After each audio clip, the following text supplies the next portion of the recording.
We'd like to welcome in now AAA President Monica Heller, as well as Don Brenneis, who is the chair of the Task Force for Engagement on Israel and Palestine. Thank you both for joining us. Thanks for having us. Now let's start with the task force and why you actually wanted to even get this started.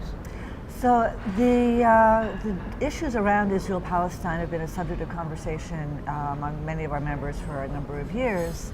And this year, a number of them came forward and said, it's time for a conversation.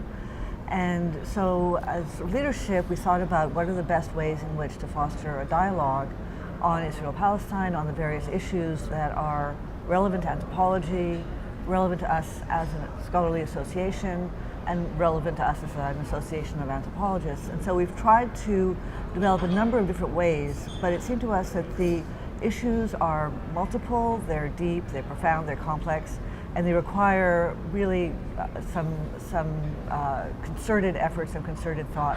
And so we have this task force format that we can bring to bear on these kinds of issues. And so we thought this is exactly the kind of issue where we can bring together some of our members from all of the different ranges of forms of expertise, different kinds of approaches to anthropology, to really spend some time digging into this problem and giving us some well-founded advice. And Don, talk about your role with the task force and then what you're actually doing to get it started. Right, and we're just to reiterate or to reemphasize part of what Monica was saying, we're part of a much broader range of events and activities around the question of conversation and dialogue. So we're operating in relationship to the public forum tomorrow, to the business meeting on Friday night? Friday afternoon. Friday afternoon. And to a whole series of scholarly panels that have been organized around different aspects of the issue by members of the association and others. In terms of the task force, we're really early days yet. There are 7 of us who are on the task force from across the subfields. We've been meeting pretty much every week by telephone for the past couple of months, partly triangulating in on what we see our role as being given the charge that the executive board gave us. So we're really being asked to think about the anthropological dimensions of questions of what's going on in Israel and Palestine, what particular kinds of understanding and points of interpretation and ways of thinking about it come out of anthropology, and specifically in those arenas that are academic anthropological research focused, where we have a particular kind of purchase and legitimacy for participation and the possibility of contributing something to that dialogue.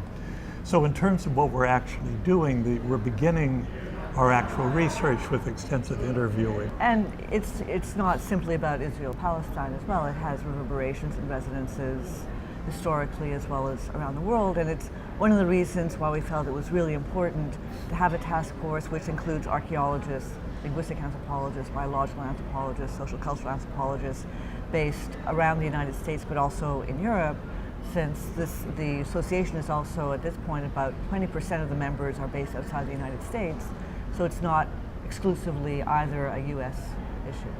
So what are your goals? What do you hope to achieve with this task force? We hope at the end to be able to present a reasoned analysis of what we found out in terms of expert opinion and also our own readings on the history and the current situation in those areas. And we've been charged with giving a set of suggestions to the executive board to think about. One of the things that's really crucial in terms of our outcome is it's not a binary opposition. It's not either go for BDS or do nothing at all. There are a lot of other positions. One of the other areas we're going to be doing research on, in fact, is what other associations have done. So the American Studies Association, for example, actually voted to support the boycott last year, but Modern Languages Association, a number of other associations came out with a whole range of other kinds of responses. And part of our job is actually, and Monica has what we now think of as the Monica mantra, of thinking about these issues as anthropologists, as a scholarly association, as an association specifically of anthropologists, really bringing that to think about what are the most appropriate ways that we might respond, which may include no action, may include a whole lot of different kinds of response. I mean, really what we're asking the task force to provide us with is guidance. We're asking them guidance on particular actions or no actions, but I think more importantly maybe the kinds of principles that the task force thinks that we should be using to think through not just this issue, but how this issue also illuminates other issues. Well, it sounds like you have a lot of work ahead of you. We wish you all the best and have a great week.